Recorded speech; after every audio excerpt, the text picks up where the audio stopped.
പ്രിയപ്പെട്ട കുട്ടികളെ, 8ാം ക്ലാസ്സിലെ പാഠപുസ്തകത്തിലെ 4ാമത്തെ ഏകകം നമുക്കിനി പഠിക്കേണ്ടിയിരിക്കുന്നു. അതുവരെയുള്ള പാഠങ്ങളെല്ലാം നമ്മൾ പഠിച്ചു കഴിഞ്ഞു. പരീക്ഷ എഴുതി എല്ലാവർക്കും നല്ല മാർക്കൊക്കെ കിട്ടിയിട്ടുണ്ടാവുമെന്ന് വിചാരിക്കുന്നു. നിങ്ങളുടെ പാഠപുസ്തകത്തിലെ 9ാമത്തെ പാഠമാണ്. 9ഉം 10ഉം പാഠങ്ങളാണ് ഈ 4ാമത്തെ ഏകകത്തിൽ ഉൾപ്പെടുത്തിയിരിക്കുന്നത്. 4ാമത്തെ ഏകകത്തിൻ്റെ പേരാണ് ആദർശകം. അതിൻ്റെ ആമുഖത്തിൽ എന്തൊക്കെ പറഞ്ഞിട്ടുണ്ടെന്ന് നമുക്കൊന്ന് നോക്കാം. സംസ്കൃത പാഠ്യപുസ്തകസ്യ ചതുർത്ഥം ഏകകം ഭവതി ആദർശകം. 8ാം ക്ലാസ്സിലെ സംസ്കൃത പാഠപുസ്തകത്തിലെ 4ാമത്തെ ഏകകമാണ് ആദർശകം. ഏകകേസ്മിൻ അസ്മിൻ ഏകകേ, ഈ ഏകകത്തിൽ ജീവിത വിഷയ സംബന്ധിനോ ദ്വൗ പാഠോ സമാകലിതോ സ്ഥഃ, ജീവിതവുമായിട്ട് ബന്ധപ്പെട്ട 2 പാഠങ്ങളാണ് ചേർത്തിട്ടുള്ളത്. മാനവ ഗുണാനാം പ്രാധാന്യം ബോധയൻ, മനുഷ്യൻ്റെ മനസ്സിലെ ഗുണങ്ങളുടെ പ്രാധാന്യത്തെ ബോധിപ്പിക്കുന്ന ക്രിസ്തു ഭാഗവതാദുദ്ധൃത, ക്രിസ്തു ഭാഗവതം എന്ന പുസ്തകത്തിൽ നിന്ന് എടുത്തിട്ടുള്ള നികടസ്ഥഃ കഃ ഇതി പാഠഃ.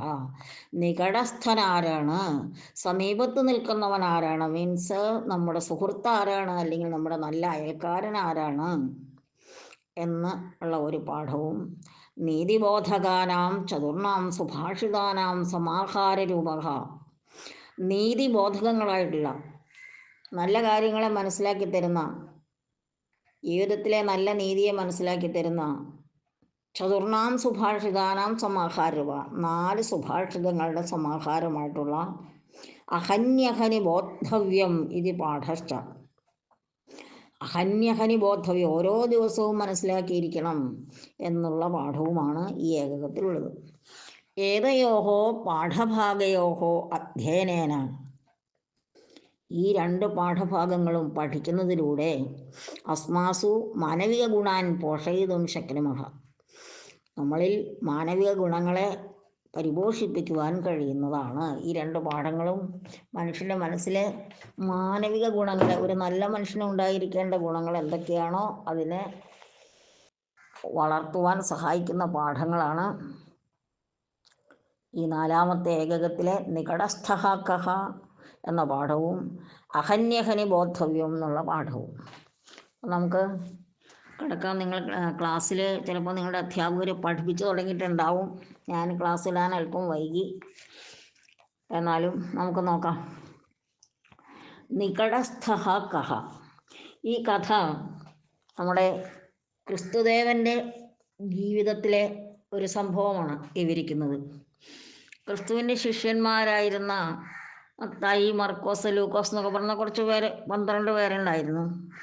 അതിൽ ലൂക്കോസ് എന്ന് പറഞ്ഞ സുവിശേഷകൻ്റെ സുവിശേഷ ലേഖനം ഉണ്ട്. അതിൽ 10ാമത്തെ അധ്യായത്തിൽ 25ാമത്തെ വാക്യം മുതലുള്ള കഥയാണ്. ക്രിസ്തുദേവൻ ഇങ്ങനെ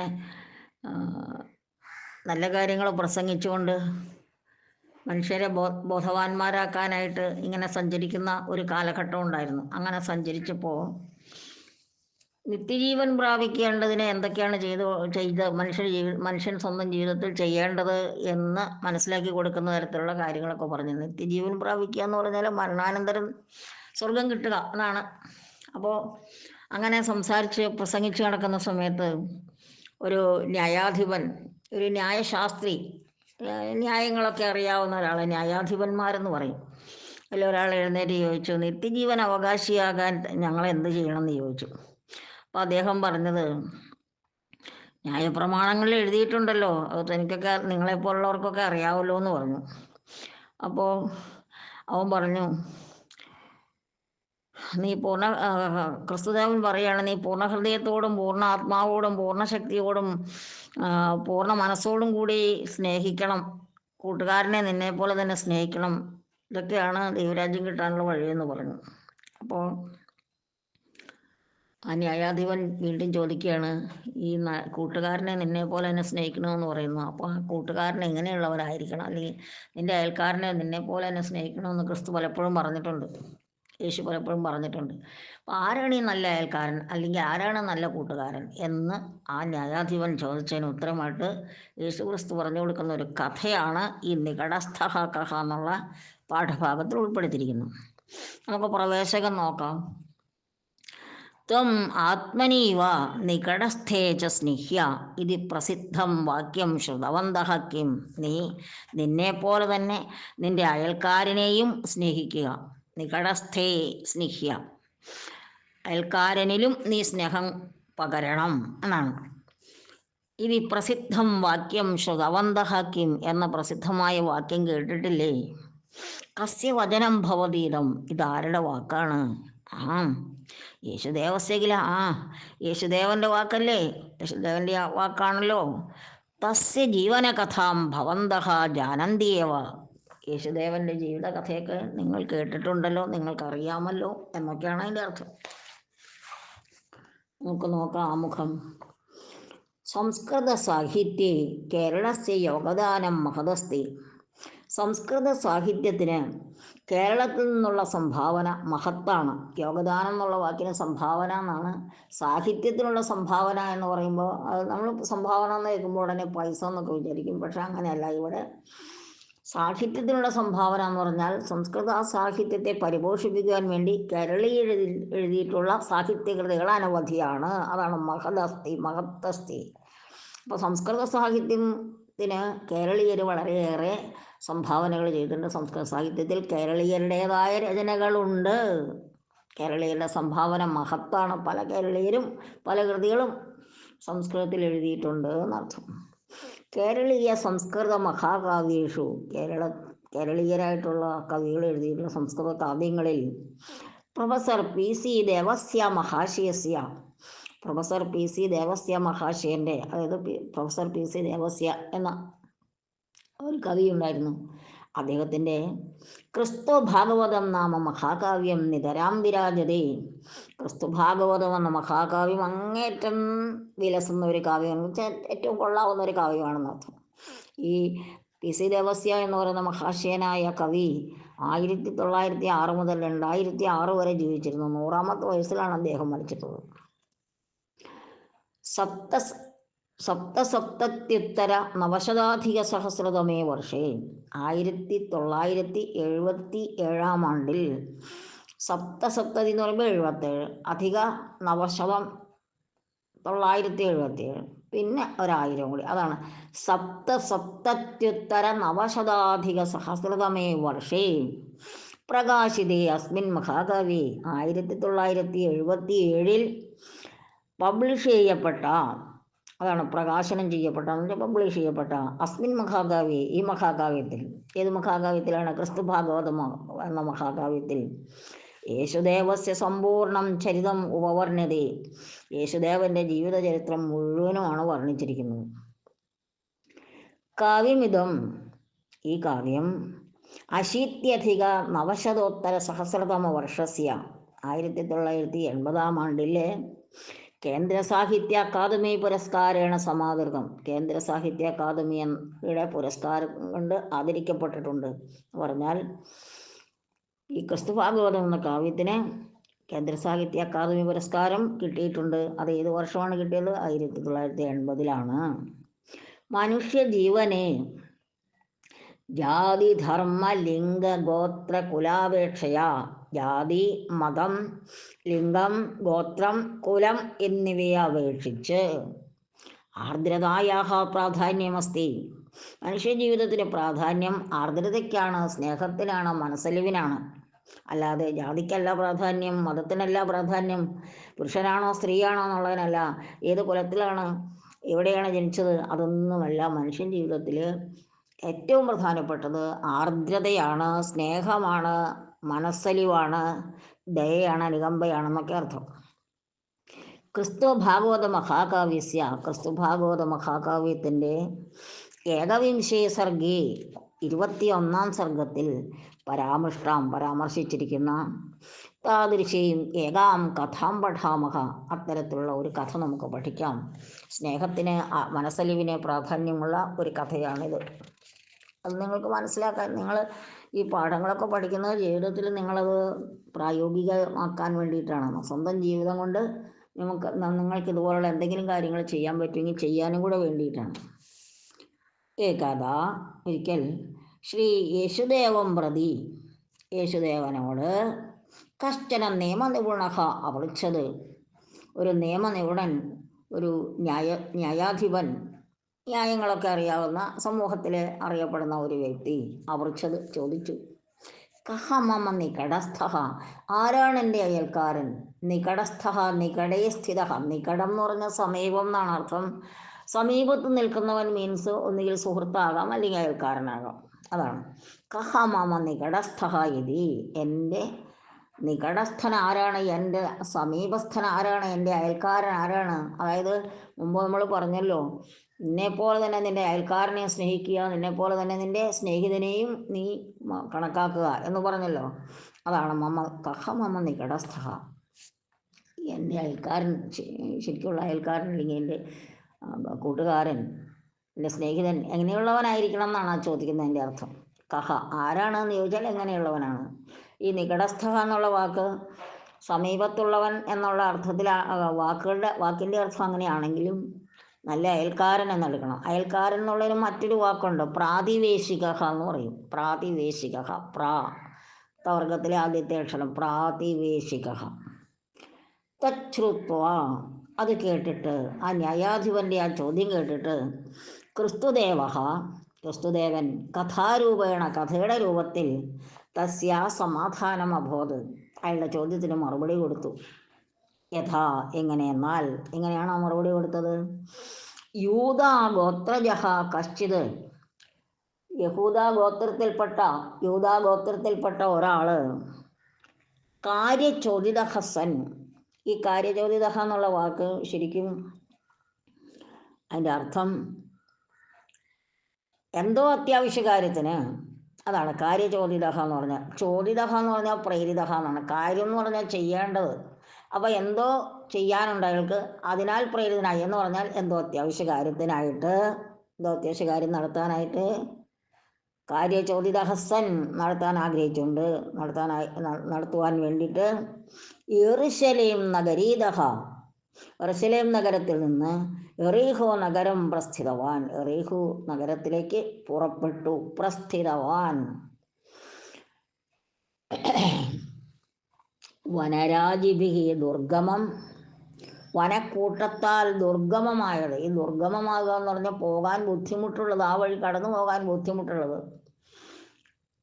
ദുഃഖേന ഗന്ധും യോഗ്യം ദുർഗമം എന്നാണ്. പോകാൻ വളരെയേറെ ബുദ്ധിമുട്ട്, കഷ്ടപ്പെട്ടാണ് ആ വഴിക്ക് പോകാൻ പറ്റുള്ളൂ. അങ്ങനെയുള്ളതും വന്യജന്തുഭിഹി ഭയാനകം, വന്യജന്തുക്കളാൽ, ഹിംസ്ര ജന്തുക്കളാൽ ഭയാനകവുമായിട്ടും ഉള്ളതും, തസ്കരബാധിതം, ധാരാളം കള്ളന്മാരാൽ ബാധിക്കപ്പെട്ടതെന്ന് വെച്ചാൽ ധാരാളം കള്ളന്മാരൊക്കെ ആ വഴി സഞ്ചരിക്കുന്നതാണ്. അങ്ങനെയുള്ള തം മാർഗം അവലംബിയ, ആ വഴിയിലൂടെ സഹാഗതവാൻ, യെറുശലേമിൽ നിന്ന് റീഹുവിലേക്ക് പോകുമ്പോൾ ഒരു കാട്ടിലൂടെയാണ് അദ്ദേഹം സഞ്ചരിച്ചതെന്നർത്ഥം. മധ്യേ മാർഗം, വഴിക്ക് വെച്ച്, മാർഗമധ്യേ എന്ന് മറ്റൊരു വാക്ക് ഉപയോഗിക്കാം. അദ്ദേഹം സഹസാ, പെട്ടെന്ന്, ക്ഷിപ്രം, അകസ്മാത്, ഛടിതി എന്നൊക്കെയുള്ള വാക്കുകൾ അതിന് ഉപയോഗിക്കാം. തസ്കരൈഹി പരിവേഷ്ടിതോ ഭവത്, തസ്കരഹ കള്ളൻ, തസ്കരൈഹി ചോരൈഹി, ചോരഹ എന്ന് പറഞ്ഞാൽ കള്ളൻ എന്നാണ്. ചോരന്മാരാൽ പരിവേഷ്ടിതോ ഭവത്, പരിവേഷ്ടിത അധികം അബോധ, പരിവേഷ്ടിതൻ ചുറ്റപ്പെട്ടു എന്നർത്ഥം. പരിവേഷം എന്നൊക്കെ നിങ്ങൾ കേട്ടിട്ടുണ്ടല്ലോ, മഹാന്മാരായ ആളുകളുടെ ചുറ്റുപാടുമായിട്ട് ഒരു പ്രകാശ വലയം കാണാറുണ്ട്, അതിനാണ് പരിവേഷം എന്ന് പറയുന്നത്. ഇവിടെ പരിവേഷിത എന്ന് പറഞ്ഞാൽ ചുറ്റപ്പെട്ടു എന്നുള്ള അർത്ഥത്തിലാണ്. ഈ പരിവേഷവും മഹാന്മാരുടെ, ഇപ്പോൾ നമ്മൾ സാധാരണ ക്രിസ്തുവിൻ്റെ അല്ലെങ്കിൽ കൃഷ്ണൻ്റെ അല്ലെങ്കിൽ ബുദ്ധൻ്റെ അങ്ങനെയുള്ള മഹാത്മാക്കളുടെ എല്ലാം ശിരസിൻ്റെ പുറകുവശത്തായിട്ട് നമ്മളൊരു വെളിച്ചം കാണുമല്ലോ, അതിന് പരിവേഷം എന്ന് പറയും. അത് ചുറ്റപ്പെട്ടിട്ടാണല്ലോ ഇരിക്കുന്നത്. അതുകൊണ്ടാണ് ഈ പരിവേഷ്ടിത എന്ന് പറഞ്ഞാൽ ചുറ്റപ്പെട്ടു എന്ന്, കള്ളന്മാരാൽ ചുറ്റപ്പെട്ടു. സംഭീത സഹ, ഭയപ്പെട്ടുപോയി അദ്ദേഹം. സമ്യക് ഭീത സംഭീത, അങ്ങേറ്റം പേടിച്ചുപോയി. സഹ പ്രാണരക്ഷാർത്ഥം ദീനം രുരോധ, പ്രാണരക്ഷയ്ക്കായിട്ട് ദയനീയമായിട്ട് കരഞ്ഞു. തഥാപി, എന്നിട്ടും തേ തസ്കരാഹ, ആ കള്ളന്മാർ, തം, അയാളെ, ആ വഴിയാത്രക്കാരനെ, വിവസ്ത്രീകൃത്യ, വസ്ത്രമെല്ലാം ഉരിഞ്ഞ് എടുത്തു എന്നർത്ഥം. അയാളെ നഗ്നനാക്കി, അയാളുടെ വസ്ത്രങ്ങളൊക്കെ അഴിച്ചു എടുത്തു. എന്നുവെച്ചാൽ അയാളുടെ കയ്യിലുള്ള എന്തെങ്കിലും ഉണ്ടെങ്കിൽ പിടിച്ചു പറിക്കാൻ വേണ്ടിയിട്ടുള്ള വസ്ത്രമൊക്കെ, അതാണ് വിവസ്ത്രീകൃത്യ, ഇല്ലാത്തവനാക്കിയിട്ട്. ശസ്ത്രൈഹി വിദായ, ആയുധങ്ങൾ കൊണ്ട് അയാളെ വിദീര്യ, മുറിവേൽപ്പിച്ചു. വിദീര്യ എന്നുള്ള വാക്കിൻ്റെ ശരിയായ അർത്ഥം പിളർന്നു എന്നാണ്. അയാളെ മുറിവേൽപ്പിച്ചു എന്ന് അർത്ഥം എടുക്കണം. വിദീര്യ ധനം അപഹൃത്യ, അയാളുടെ കയ്യിലുണ്ടായിരുന്ന ധനമെല്ലാം അപഹരിച്ചെടുത്തിട്ട്, മൃതകൽപ്പം പരിത്യക്തവന്തഹ, മരിച്ചവനെ പോലെ ആയി അയാൾ. അതാണ് മൃതകൽപ്പം, ഏകദേശം മരിച്ചു, അതാണ്. അങ്ങനെ പരിത്യജിച്ചു, അവിടെ ഉപേക്ഷിച്ചു എന്നർത്ഥം. അല്പഹ സമയഹ അതീതഹ, അയാൾ, ആ മുറിവേറ്റ മനുഷ്യൻ അവിടെ കിടക്കുകയാണ്, കള്ളന്മാർ രക്ഷപ്പെട്ടു. കുറച്ച് സമയം കഴിഞ്ഞു. അതീതഹ എന്ന് പറഞ്ഞാൽ കഴിഞ്ഞു പോയി എന്നർത്ഥം. അല്പഹ സമയഹ അതീതഹ, കുറച്ച് സമയം കഴിഞ്ഞു. കശ്ചിത് പുരോഹിത, ഒരു പുരോഹിതൻ, പൂജാനന്തരം, പൂജ കഴിഞ്ഞിട്ട്, സ്വഗൃഹം ഗന്തും, തൻ്റെ വീട്ടിലേക്ക് പോകാൻ, തേന മാർഗേണ ആഗത, ആ വഴിയിലൂടെ വന്നു. അതാണ് അവിടെ ചിത്രം കൊടുത്തേക്കുന്നത്, പുരോഹിതൻ. മാർഗപാർശ്വേ ശയാനം, മാർഗപാർശ്വം എന്ന് പറഞ്ഞാൽ വഴിയരികിൽ, വഴിയുടെ സമീപത്തായിട്ട്, ശയാനം, ശയിക്കുന്നവനായ, കിടക്കുന്നവനായ, രക്തരൂഷിതം, രക്തത്തിൽ കുളിച്ചാണ് കിടക്കുന്നത്, അങ്ങനെയുള്ള, ദീനം തം പശ്യന്നബി, ദയനീയാവസ്ഥയിലുള്ള ആ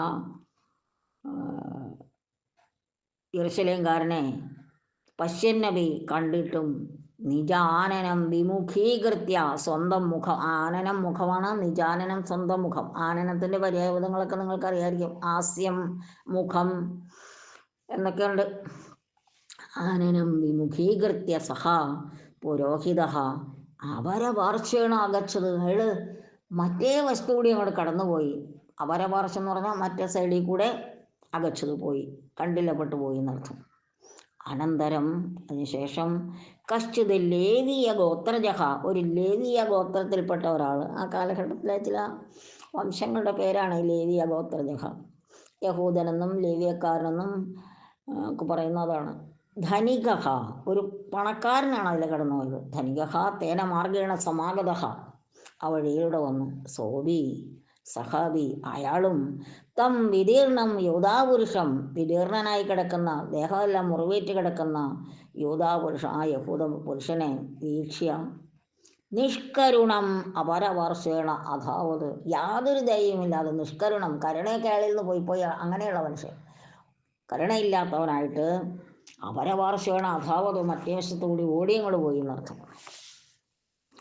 തതഹ, അതിനുശേഷം, കശ്ചിത് സമര്യാദേശിക തത്ര ആഗത, ഒരു ശമരിയക്കാരൻ ആ വഴിയിലൂടെ വന്നു. കരുണാമയ സഹ, വളരെയേറെ ദയുള്ളവനായിരുന്നു അദ്ദേഹം. തം ദൃഷ്ട്വ, ആ മുറിവേറ്റ് കിടക്കുന്ന മനുഷ്യനെ കണ്ടിട്ട്, അനുകമ്പയ ഉപഗമ്യ, അനുകമ്പയോടെ സമീപത്ത് എന്നിട്ട്, ഭേഷജ തൈലൈഹി ക്ഷതം ബബന്ധ, ഭേഷജം എന്ന് പറഞ്ഞാൽ മരുന്നെന്നാണ്, തൈലം എണ്ണയും മരുന്നും ഒക്കെ വെച്ച്, ക്ഷതം ബബന്ധ, മുറിവ് ബന്ധിച്ചു, മീൻസ് മുറിവൊക്കെ വെച്ച് കെട്ടി എന്നർത്ഥം. ചിലപ്പോൾ വല്ല മരുന്നുള്ള എണ്ണയാവാം, അല്ലെങ്കിൽ എന്തെങ്കിലും പച്ചില അവിടെ നിന്നെങ്ങാനും കിട്ടും, പച്ചില മരുന്നായിട്ടുള്ള സാധനം വെച്ചിട്ടുണ്ടാവാം. ഇച്ചിരി എണ്ണയൊക്കെ പറ്റി അങ്ങനെ അയാളുടെ മുറിവ് വെച്ച് കിട്ടി. അനന്തരം, അതിനുശേഷം, നിജവാഹനം ആരോപ്യ, തൻ്റെ വാഹനത്തിൽ കൊണ്ടുപോയിട്ട് കയറ്റിയിട്ട്, തം, അദ്ദേഹത്തെ, പാന്ഥശാലാം അനയത്, അയാളെ പാന്ഥശാലയിലേക്ക്, വഴിയമ്പലത്തിലേക്ക്, സത്രത്തിലേക്ക്, ആ കാലഘട്ടത്തിലൊക്കെ ഹോട്ടലിലും മറ്റും നല്ല ആളുകൾ പാർത്തിരുന്നത്. വഴിയാത്രക്കാർക്ക് രാത്രി കഴിച്ചു കൂട്ടാനൊക്കെ ചില സ്ഥലങ്ങളിലൊക്കെ ആയിട്ട്, ഇങ്ങനെ വഴിയിൽ യാത്രയ്ക്ക് പോകുന്ന ആളുകൾക്ക് വേണ്ടിയിട്ട് ഇടയ്ക്കിടയ്ക്കുള്ള സ്ഥലങ്ങളിൽ വഴിയമ്പലങ്ങൾ എന്ന് പറയും, സത്രങ്ങൾ എന്നൊക്കെ പറയും. അങ്ങനെ പാർക്കാൻ, രാത്രി ഉറങ്ങാൻ പാകത്തിനുള്ള സൗകര്യങ്ങളുണ്ടായിരുന്നു. അങ്ങനെയുള്ള പാന്ഥശാലയിലേക്ക് കൊണ്ടുപോയി ആ മുറിവ് വെച്ച് കെട്ടിയ ആ മനുഷ്യൻ പിന്നീട് ചെയ്ത് അവിടെ കൊണ്ടുപോയിട്ട്, വഴിയമ്പലത്തിലേക്ക് കൊണ്ടുപോയിട്ട്, അന്ന് അദ്ദേഹവും അവിടെ താമസിച്ചു. പിറ്റേന്ന് പുറപ്പെടുമ്പോൾ 2 വെള്ളിക്കാശ് എടുത്ത് വഴിയമ്പലക്കാരന് കൊടുത്തു. ഇവനെ രക്ഷ ചെയ്യണം, അധികം വല്ലതും ചെലവിട്ടാൽ ഞാൻ മടങ്ങി വരുമ്പോൾ തന്നുകൊള്ളാം എന്ന് അവനോട് പറഞ്ഞു.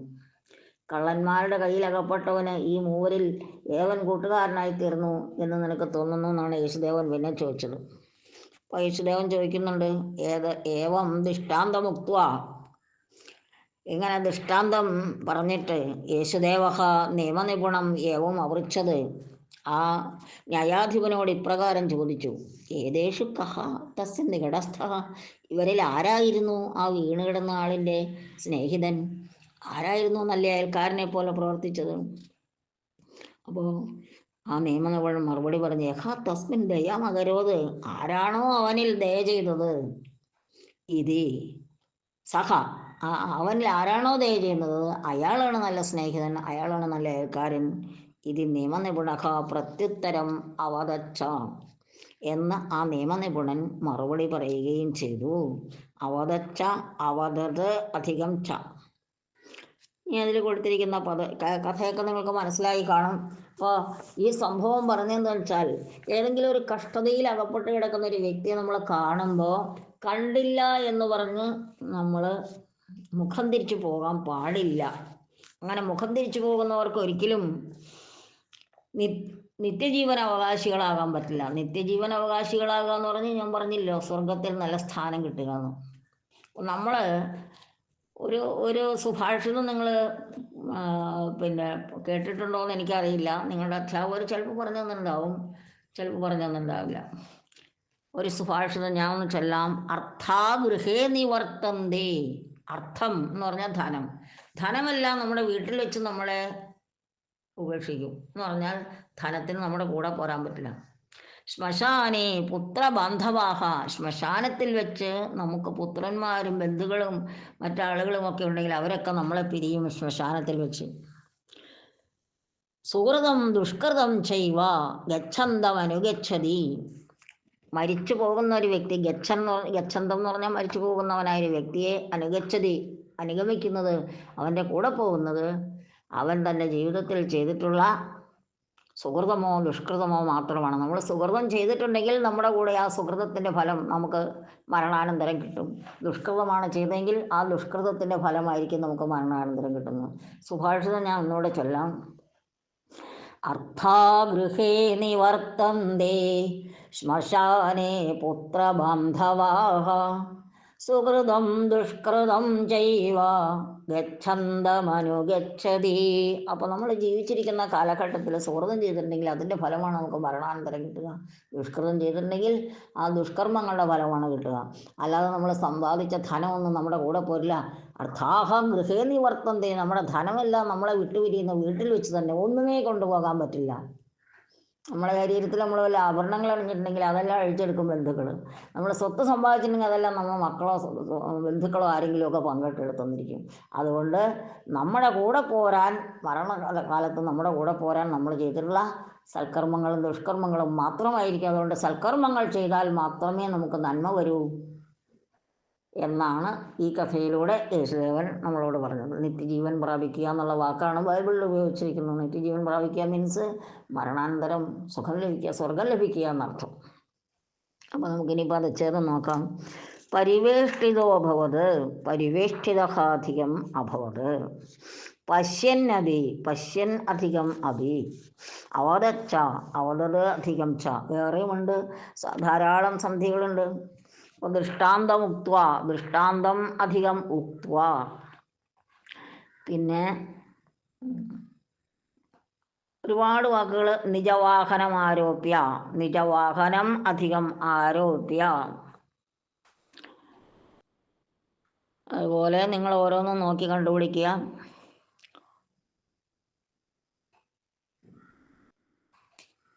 കുറച്ച് വാക്കുകളൊക്കെ ഇതുപോലെ സന്ധി വിച്ഛേദം ചെയ്യേണ്ടതായിട്ടുണ്ട്, പദച്ഛേദം ചെയ്തിട്ടുണ്ട്. തച്ചുറുത്വ മിക്കവാറും പാഠങ്ങളിൽ വരുന്നതാണ്. തത് അധികം ശ്രുത്വ, സമാധാനം അവതത്, സമാധാനം അധികം അവതത്. ഇങ്ങനെയൊക്കെയുള്ള വാക്കുകൾ വായിക്കുമ്പോൾ പദച്ഛേദം ചെയ്യേണ്ടത് കാണുമ്പോൾ നിങ്ങൾ തന്നെ പദച്ഛേദം ചെയ്യണം. നിങ്ങളിപ്പോൾ ഇത്രയൊക്കെ പഠിച്ചതുകൊണ്ട് നിങ്ങൾക്ക് പദച്ഛേദം ചെയ്യാനൊക്കെ അറിയാം. ഇനി നമുക്ക് അടുത്തത് വിഗ്രഹവാക്യങ്ങളാണ്. നികടസ്ഥ, നികടേ തിഷ്ഠതി യഹ സഹ നികടസ്ഥ. സമീപത്ത് നിൽക്കുന്നവൻ. അതിൻ്റെ അർത്ഥം എന്താണെന്ന് വെച്ചാൽ നല്ല അയൽക്കാരൻ, നല്ല സ്നേഹിതൻ. കാര്യചോദിത, കാര്യേണ ചോദിത, ചെയ്യേണ്ട കാര്യത്താൽ പ്രേരിപ്പിക്കപ്പെട്ടവൻ, അത് കാര്യം ചെയ്യാനുള്ളത് കൊണ്ട് എന്നൊക്കെ അർത്ഥം. കാര്യേണ ചോദിത, കാര്യചോദിത. ദുർഗമം, ദുഃഖേന ഗന്ധം യോഗ്യം വാ, വളരെ ബുദ്ധിമുട്ടിയ ആ വഴിയിലൂടെ കടന്നാൻ പറ്റുള്ളൂ, അങ്ങനെയുള്ളതാണ് ആ വഴി, അതാണ് ദുർഗമം എന്ന് പറയുന്നത്. നിജാനനം, നിജം ആനനം, സ്വന്തം മുഖം. നിഷ്കരുണം, കരുണയില്ലാതെ, കരുണായാഹ അഭാവഹ യസ്മിൻ കർമ്മണി തത് നിഷ്കരുണം. ഏതൊരു പ്രവൃത്തിയിലാണോ കരുണയില്ലാത്തത് അതാണ് നിഷ്കരുണം. ഇനി നിയമനിപുണം, നിയമേ നിപുണഃ നിയമനിപുണഃ തം. ഇനി ലേവീയ ഗോത്രജഃ, ലേവിയേ ഗോത്രേ ജാതഃ. സൂര്യവംശജഃ എന്നൊക്കെ നമ്മൾ പഠിച്ചിട്ടുണ്ടാവും. സൂര്യവംശേ ജാതഃ എന്നുള്ള അർത്ഥമാണ്. സമര്യാദേശിക, സമര്യാദേശേ ഭവഃ. ഭാരതദേശിക എന്ന് പറഞ്ഞാൽ ഭാരതദേശേ ഭവഃ, ഭാരതദേശത്തിലുണ്ടായവൻ, ഭാരതീയൻ. സമര്യാദേശിക എന്ന് പറഞ്ഞാൽ സമര്യക്കാരൻ എന്നർത്ഥം. ഭേഷജൈഹി, ഭേഷജതൈലൈഹി, ഭേഷജൈഹി തൈലൈഹി ച, മരുന്ന് കൊണ്ടും തൈലം കൊണ്ടും. നിജവാഹനം, നിജം വാഹനം, സ്വന്തം വണ്ടി. പാന്ഥശാലാം, പഥി സാധു പഥികഃ തസ്യ ശാല പാന്ഥശാല താം പാന്ഥശാലാം എന്നാണ്. ഇനി നമുക്ക് കഥാസ്തംഭം ക്രമീകരോതു എന്നുള്ളത് നോക്കാം. അതിൽ കൃത്യമായിട്ട് ക്രമീകരിക്കേണ്ടത് എങ്ങനെയാണെന്ന് ഞാൻ പറഞ്ഞുതരാം. കശ്ചിത് മാനുഷഃ യെറുശലേം നഗരീതഃ യെറീഹു നഗരം പ്രതി പ്രസ്ഥിതവാൻ. അതിവിടെ ലാസ്റ്റാണ് കൊടുത്തിരിക്കുന്നത്. നമ്മൾ ക്രമീകരിക്കുമ്പോൾ അത് ഒന്നാമത്തെ വാചകമായിട്ട് എഴുതണം. മധ്യേ മാർഗം തസ്കരൈഹി പരിവേഷ്ടിതോഭവത്, അത് രണ്ടാമതായിട്ട് ചേർക്കേണ്ടതാണ്. പിന്നെ അല്ല, ഇവിടെ ഒരു ചെറിയൊരു കാര്യം പറയാനുണ്ട്. നിയമനിപുണഃ യേശുദേവം സന്ദേഹം അപർച്ചതെന്നുള്ള മൂന്നാമത്തെ വാക്യമാണ് ആദ്യം എഴുതേണ്ടത്. പിന്നെ രണ്ടാമത് എഴുതേണ്ടത് ലാസ്റ്റ് സെൻറ്റൻസ്. ലാസ്റ്റ് സെൻറ്റൻസിൻ്റെ തൊട്ട് മുകളിലുള്ള സെക്കൻഡ് ലാസ്റ്റാണ് മൂന്നാമത് എഴുതേണ്ടത്. ഞാൻ പറഞ്ഞത് ഒന്ന് വിട്ടുപോയിട്ടോ. നിയമനിപുണഃ യേശുദേവം സന്ദേഹം അപർച്ചത്. നിയമനിപുണൻ, ഒരു ന്യായാധിപൻ യേശുദേവനോട് സന്ദേശം ചോദിച്ചു. ഇവിടെ പാഠഭാഗത്ത് കൊടുത്തിരിക്കുന്ന മൂന്നാമത്തെ സെൻറ്റൻസാണിത്. അത് ആദ്യം എഴുതണം. ലാസ്റ്റ് സെൻറ്റൻസ് രണ്ടാമത്തേതാണ്. ലാസ്റ്റ് സെൻറ്റൻസിൻ്റെ തൊട്ട് മുകളിലുള്ളത് മൂന്നാമത്തേതാണ്. തസ്കരൈഹി പരിവേഷ്ടിത അഭോധം എന്നുള്ളത്. ഇനി പുരോഹിത നിജാനനം വിമുഖീകൃത്യ ആഗച്ഛത്. പുരോഹിതൻ മുഖം തിരിച്ചു പോയി. അത് നാലാമത്തെ സെൻറ്റൻസാണ്. സമര്യ ഗോത്രജഃ ദീനം തം മാനുഷം ദയാസമേതം അസേവത. ശമര്യക്കാരൻ ആ ദയനീയമായി കിടന്ന മനുഷ്യനെ ദയോടുകൂടി സേവിച്ചു. അതാണ് അഞ്ചാമത്തേത്. അടുത്തത് യഹ തസ്മിൻ ദയാമകരോത് സഹ ഏവ തസ്യ നികടസ്ഥ. ആരാണോ അയാളോട് ദയ ചെയ്തത് അയാളാണ് നികടസ്ഥൻ. അത് ആറാമത് എഴുതേണ്ടതാണ്. ഒന്നുകൂടെ പറയാം. മൂന്നാമത്തെ സെൻറ്റൻസാണ് ഫസ്റ്റ് എഴുതേണ്ടത്. ആറാമത്തെ സെൻറ്റൻസ് സെക്കൻഡ്, അഞ്ചാമത്തെ സെക്കൻഡ് തേർഡ്.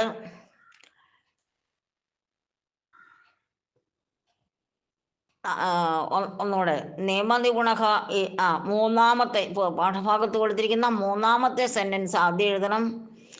ലാസ്റ്റ് സെൻറ്റൻസ് രണ്ടാമത് എഴുതണം. തൊട്ട് മുകളിലുള്ളത് മൂന്നാമത്തേത്. ഇനി രണ്ടാമത്തെ സെൻറ്റൻസ് നാലാമത്തേത്. ഫസ്റ്റ് സെൻറ്റൻസ് അഞ്ചാമത്തേത്. നാലാമത്തെ സെൻറ്റൻസ് ആറാമത്തേത്. അങ്ങനെയാണ് അടയാളപ്പെടുത്തി വയ്ക്കാൻ വേണമെങ്കിൽ. ഓക്കെ. ഇനി അടുത്തത് കൃതാന്തം ലബന്ധം തുമുന്നന്തം. ഇവിടെ കൃതാന്തങ്ങൾ കുറച്ച് കുറവാണ്, ലബന്ധങ്ങളാണ് കൂടുതലുള്ളത്. തുമുന്നന്തം ഗന്ധം എന്നുള്ളത് തന്നെ മാത്രമേ ഉള്ളെന്ന് തോന്നുന്നു. നിങ്ങൾ കണ്ടുപിടിച്ച് എഴുതണം. നിങ്ങൾക്ക് കൃതാന്തം ലബന്ധമൊക്കെ അറിയാമല്ലോ. നമുക്ക് നോക്കാം. തച്ഛ്രുത്വ എന്നുള്ള ശ്രുത്വ എന്നുള്ളത് കൃതാന്തമാണ്. അതിവിടെ കൊടുത്തിട്ടുണ്ട്. പിന്നെ ലബന്ധമായിട്ടുള്ളതിൽ ഒന്നാമത്തേത് അവലംബ്യ. അവലംബ്യ എന്നുള്ളത് ഇവിടെ കൊടുത്തിട്ടുണ്ട്. ഇനി വിവസ്ത്രീകൃത്യ, ലബന്ധം അവ്യയമാണ്. പിന്നെ അപഹൃത്യ ലബന്ധം അവ്യയമാണ്, അതൊക്കെ രണ്ടാമത്തെ കോളത്തിൽ ചേർക്കേണ്ടത്. വിമുഖീകൃത്യ ലബന്ധം അവ്യയമാണ്. പിന്നെ വീക്ഷ്യ ലബന്ധം അവ്യയമാണ്. ദൃഷ്ട എന്നുള്ളത് കൃതാന്തം അവ്യയത്തിൻ്റെ ആദ്യത്തെ കോളത്തിൽ ചേർക്കേണ്ടത് ഇവിടെ ഉണ്ട്. 85-ാമത്തെ പേജിലെ ആദ്യത്തെ വരിയിൽ ദൃഷ്ട കൃതാന്തം അവ്യയമാണ്. ശ്രുത്വ എന്നുള്ളതിൻ്റെ കൂടെ അത് എഴുതേണ്ടതാണ്. പിന്നെ ഉക്ത എന്നുള്ളത് ആ മൂന്നാമത്തെ വരിയിലുണ്ട്, അതും കൃതാന്തം അവ്യയമാണ്. ഇത്രയാണ് നിങ്ങൾ എഴുതേണ്ടത്. പിന്നെ ഏതെങ്കിലും ഉണ്ടെങ്കിൽ നിങ്ങൾ കണ്ടുപിടിച്ച്. ഉപഗമ്യ എന്നൊരു വാക്കുണ്ട്, അനുകമ്പയ ഉപഗമ്യ, 85-ാമത്തെ പേജിലെ ആദ്യത്തെ വരിയിൽ, അതും ലബന്ധം അവ്യയമാണ്. ഇനിയും എന്തെങ്കിലുമൊക്കെ ഉണ്ട്. ആരോപ്യ എന്നുള്ളതും ഉണ്ട്. നിജവാഹനം ആരോപ്യ ലബന്ധം അവ്യയമാണ്. അത് ആ പറഞ്ഞ വാക്കുകളെല്ലാം ലബന്ധം അവ്യയത്തിൻ്റെ കോളത്തിലാണ് ചേർക്കേണ്ടത്. ഇനി അടുത്ത പ്രവർത്തനം, ഉദാഹരണാനുസാരം വാക്യം പരിവർത്തയതു. ഉദാഹരണത്തിനനുസരിച്ച് വാക്യം മാറ്റി എഴുതുക. ഒരു ഉദാഹരണം കൊടുത്തിട്ടുണ്ട്. ഗംഗ ഡാഷ് പ്രവഹതി, ഹിമാലയ എന്നുള്ള വാക്ക് കൊടുത്തിട്ടുണ്ട്. ഹിമാലയത പ്രവഹതി, ഹിമാലയത്തിൽ നിന്നും. പഞ്ചമി വിഭക്തിയുടെ അർത്ഥത്തിലാണ് ഈ തസിൽ പ്രത്യയം ചേർത്ത് ഈ വാക്കുണ്ടാക്കുന്നത്. ഗ്രാമതഹ ഗ്രാമത്തിൽ നിന്ന്, പാഠശാലാതഹ പാഠശാലയിൽ നിന്ന് എന്നൊക്കെ നമ്മൾ പഠിച്ചിട്ടുള്ള വാക്കുകളാണ്. അപ്പോൾ രമേശഹ ഡാഷ് ആഗച്ഛതി, രമേശൻ വരുന്നു. എവിടുന്നാണ്? ഛാത്രാവാസഹ എന്ന് കൊടുത്തിട്ടുണ്ട്, ഹോസ്റ്റൽ എന്നാണ് അർത്ഥം. അപ്പോൾ രമേശഹ ഛാത്രാവാസതഹ ആഗച്ഛതി, രമേശൻ ഹോസ്റ്റലിൽ നിന്ന് വരുന്നു. ഛാത്രാവാസതഹ, ഛാത്രാവാസത്തിൽ നിന്ന്, ഹോസ്റ്റലിൽ നിന്ന്. പഞ്ചമിയുടെ അർത്ഥമാണ് തസിൽ പ്രത്യയത്തിന്. സൈനബ ഡാഷ് ഗച്ഛതി, സൈനബ പോകുന്നു എന്നാണ് ഇവിടെ പറഞ്ഞിരിക്കുന്നത്. പുസ്തകശാല എന്ന് കൊടുത്തിട്ടുണ്ട്. സൈനബ പുസ്തകശാലാതഹ ഗച്ഛതി, സൈനബ പുസ്തകശാലയിൽ നിന്നും പോകുന്നു, വീട്ടിലേക്ക് പോകുന്നു എന്നായിരിക്കാം ഉദ്ദേശിക്കുന്നത്. കാർയാനം ഡാഷ് പ്രതിഷ്ഠതേ, കാർയാനം കാർ വണ്ടി പ്രതിഷ്ഠതയെ പുറപ്പെടുന്നു. ഗ്രാമഹ എന്ന് കൊടുത്തിട്ടുണ്ട്. ഗ്രാമതഹ പ്രതിഷ്ഠതേ, കാറ് ഗ്രാമത്തിൽ നിന്നും പുറപ്പെടുന്നു.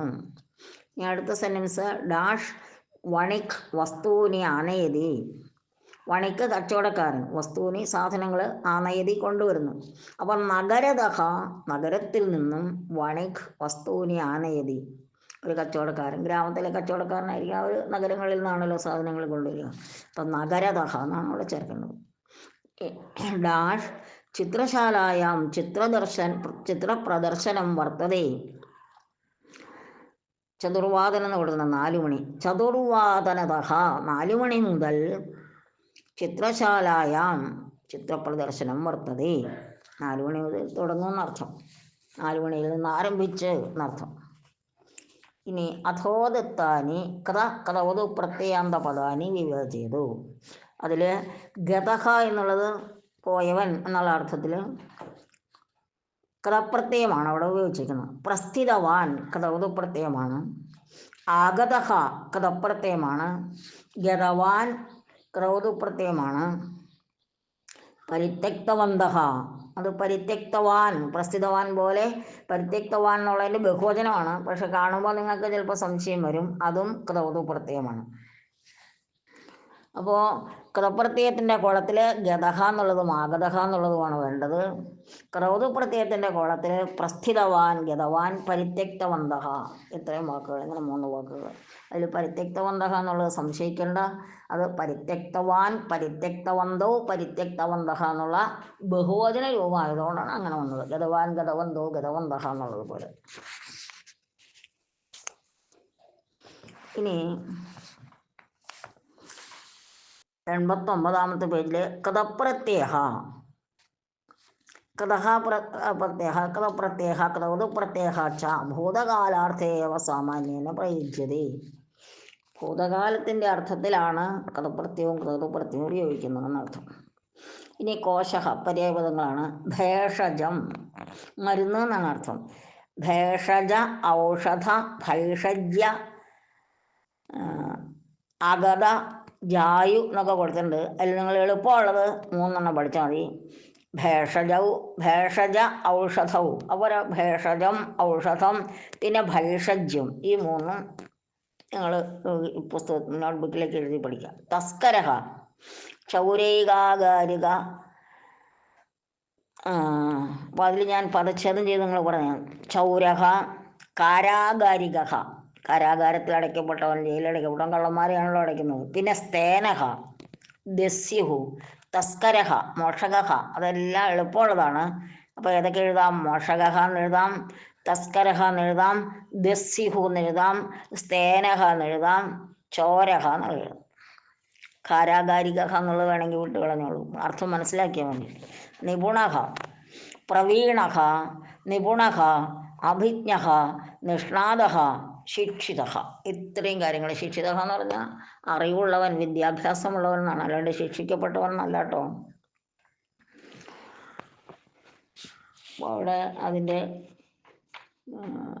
ആത്യന്തികമായിട്ട് നിങ്ങൾ എന്താണ് അതിൽ നിന്ന് മനസ്സിലാക്കേണ്ടതെന്നാണ് കൊടുത്തിരിക്കുന്നത്. സഹയോഗാച്ച സ്നേഹാച്ച ഭൂവി നീതി പ്രവർത്തതേ.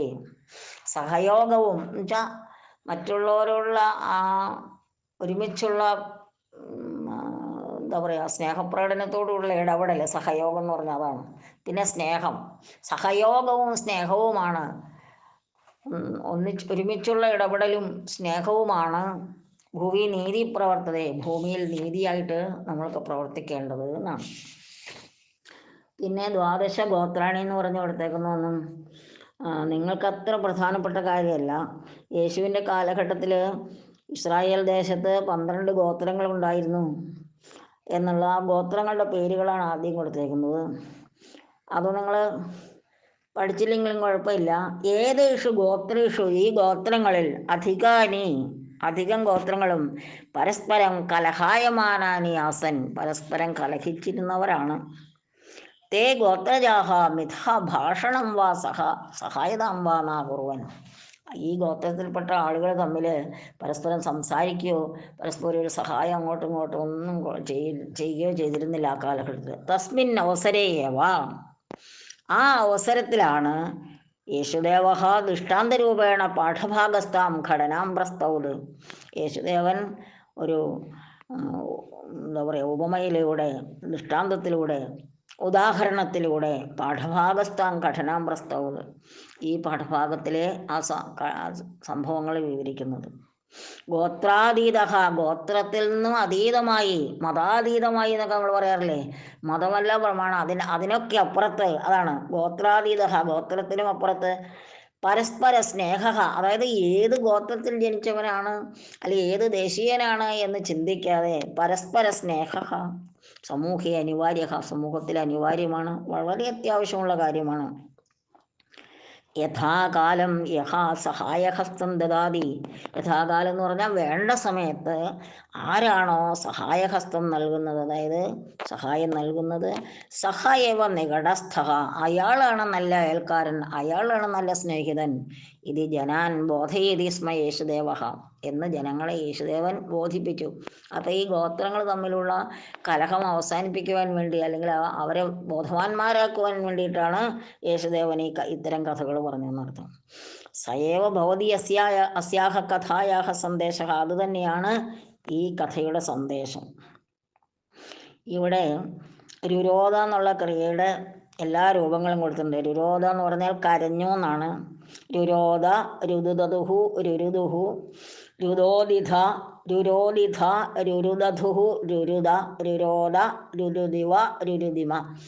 ഇത് ഭൂതകാലത്തിൽ ഉപയോഗിക്കുന്ന ക്രിയയാണ്. ലിട്ട് ലകാരം എന്ന് പറയും, ഇവിടെ കൊടുത്തിട്ടുണ്ട്. ലങ്, ലുങ്, ലിട്ട്, ഈ 3 എണ്ണമാണ് ഭൂതകാലത്തിൽ ഉപയോഗിക്കുന്ന ക്രിയാരൂപങ്ങൾ. അത് മനസ്സിലാക്കുക. പിന്നെ ഇവിടെ 1-2 കാര്യങ്ങളോട് നിങ്ങൾക്ക് പറഞ്ഞു തരാനുണ്ട്.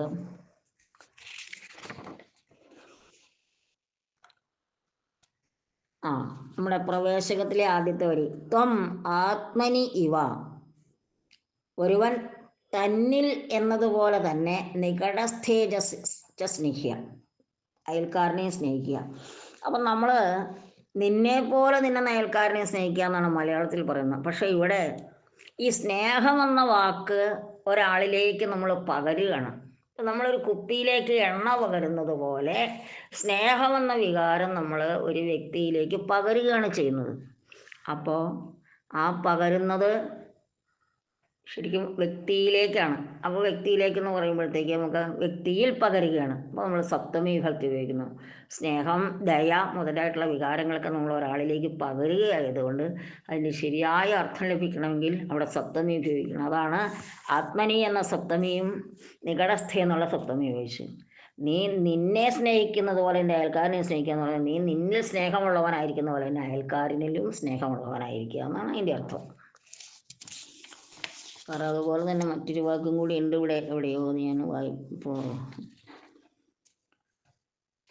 അപ്പോൾ സ്നേഹം, വാത്സല്യം മുതലായിട്ടുള്ള വികാരങ്ങൾ അതിവിടെയാണ്. യഹാ തസ്മിൻ ദയാമകരോത്, യാതൊരുവനാണോ അവനിൽ ദയ കാണിച്ചത്. അവിടെ ദയ എന്നുള്ള വികാരം ആ വ്യക്തിയിൽ നമ്മൾ ഒഴിച്ചു കൊടുക്കുകയാണ്. എന്നുവെച്ചാൽ ഒഴിക്കുക മീൻസ് നമ്മൾ പകർന്നു കൊടുക്കുകയാണ്. അപ്പം ദയ, സ്നേഹം അങ്ങനെയുള്ള കാര്യങ്ങൾ ആ അർത്ഥം വരുന്ന പദങ്ങൾ ഉപയോഗിക്കുമ്പോൾ നമ്മൾ സപ്തമി ഭക്തിയിലാണ് അത് ഉപയോഗിക്കുക. അത് മനസ്സിലാക്കുക. അപ്പോൾ കോപത്തെക്കുറിച്ചാണ് പറയുന്നതെങ്കിൽ ചതുർത്ഥി ഭക്തി. രാമഹ രാവണായ കുപ്യതി എന്നാണ് പറയുക. രാമൻ രാവണനോട് കോപിക്കുന്നു. അങ്ങനെ ചില വിഭക്തികൾക്ക് ചില പ്രത്യേക പ്രയോഗങ്ങളുണ്ട്. അതൊക്കെ പാഠഭാഗത്ത് വരുമ്പോൾ ഞങ്ങളുടെ അധ്യാപകർ നിങ്ങൾക്ക് പറഞ്ഞു തരും. ഞാനീ പറയുന്ന കാര്യങ്ങളിൽ അതെല്ലാം ഉൾപ്പെടുത്തിയിട്ട് തന്നെയാണ് പറയുന്നത്. എല്ലാവരും നന്നായി ശ്രദ്ധിച്ച് ശ്രദ്ധിച്ച് കേൾക്കുക, ക്ലാസ് കേൾക്കുക. ഞാൻ പറഞ്ഞതുപോലെ എല്ലാം എഴുതുക. അപ്പോൾ ആ കഥ ക്രമീകരിക്കാനുള്ളത് നമുക്ക് ഒന്നുകൂടി ഞാൻ പറഞ്ഞു തരണോ? ഞാൻ ഇപ്പോൾ 1-2 തവണ പറഞ്ഞാലും ഒരു പ്രാവശ്യം പറഞ്ഞപ്പോൾ ഇച്ചിരി ഒന്ന് മാറിപ്പോയിരുന്നു. അപ്പം നിയമനിപുണഃ യേശുദേവം സന്ദേഹമപൃച്ഛത് ഒന്നാമത് എഴുതണം. കശ്ചിത് മാനുഷഃ യെറുശലേം നഗരീതഃ യെറീഹോ നഗരം പ്രതി പ്രസ്ഥിതവാൻ രണ്ടാമത് എഴുതണം. മധ്യേ മാർഗം തസ്കരൈഹി പരിവേഷ്ടിതോ ഭവതു മൂന്നാമത് എഴുതണം. പുരോഹിതഃ നിജാനനം വിമുഖീകൃത്യ ഗച്ഛത് നാലാമത് എഴുതണം. സമര്യ ഗോത്രജഃ ദീനം തം മാനുഷം ദയാസമേത സേവത അഞ്ചാമത് എഴുതണം. യഹ തസ്മിൻ ദയാമകരോത് സയേവ തസ്യ നികടസ്ഥ അത് ആറാമത് എഴുതേണ്ടതാണ്. നല്ല ഭംഗിയായിട്ട് എഴുതിക്കൊള്ളുക. എല്ലാവരും നല്ലോണം പഠിക്കുക, മിടുക്കരാവുക. ലാസ്റ്റ് ടൈം പരീക്ഷ വരുമ്പോഴത്തേക്കും ആനുവൽ എക്സാമിനേഷൻ വരുമ്പോഴത്തേക്കും എല്ലാ പാഠങ്ങളും ഉണ്ടാകും. അപ്പം അതുകൊണ്ട് ഈ അടുത്ത പാഠം കൂടെ ഞാൻ പഠിപ്പിച്ചിട്ട് കഴിയുമ്പോഴത്തേക്ക് അതും നോക്കി മനസ്സിലാക്കിയതിന് ശേഷം എല്ലാവരും റിവിഷൻ ചെയ്യുക. തന്നിട്ടുള്ള വീഡിയോകളിൽ പറഞ്ഞിരിക്കുന്ന കാര്യങ്ങളൊക്കെ ശ്രദ്ധിക്കുക. അടുത്ത പാഠം കൂടെ പഠിപ്പിച്ച് കഴിഞ്ഞതിന് ശേഷം മതി. അപ്പോൾ റിവിഷൻ ചെയ്യുമ്പോൾ സംശയങ്ങൾ വരുമ്പോൾ എൻ്റെ നമ്പറിൽ വിളിച്ച് ചോദിക്കുക. സംശയം വരും, കുട്ടികളല്ലേ, മുമ്പ് പഠിച്ചിട്ടുള്ളതല്ലേ, അപ്പോൾ സംശയം വരാം. സ്കൂളിലും റിവിഷൻ ചെയ്യുമല്ലോ. പിന്നെ നിങ്ങൾ ഈ വീഡിയോകളെല്ലാം കാണുമ്പോൾ നിങ്ങൾക്ക് വരുന്ന സംശയങ്ങളൊക്കെ എൻ്റെ നമ്പർ അതിൽ തന്നെ കൊടുത്തിട്ടുണ്ടല്ലോ. അപ്പോൾ ആ നമ്പറിൽ വിളിച്ച് സംശയങ്ങൾ തീർത്ത് നല്ല കുട്ടികളായിട്ട് പഠിക്കണം. അടുത്ത കൊല്ലം 9ാം ക്ലാസ്സിലെ പാഠങ്ങളെല്ലാം ഞാൻ പഠിപ്പിച്ചിരുന്നതായിരിക്കും. ഓക്കെ, എല്ലാവർക്കും നല്ല മാർക്ക് കിട്ടാൻ പാകത്തിന് നല്ലവണ്ണം പഠിക്കണം, മിടുക്കരാവണം. സംസ്കൃതത്തിന് ഏറ്റവും കൂടുതൽ മാർക്ക് വാങ്ങുന്ന കുട്ടികളാവണം നിങ്ങളൊക്കെ. സംസ്കൃതത്തിനായിരിക്കണം നിങ്ങളുടെ ഏറ്റവും കൂടിയ മാർക്ക്. ഓക്കെ, എല്ലാവർക്കും ശുഭാശംസകൾ.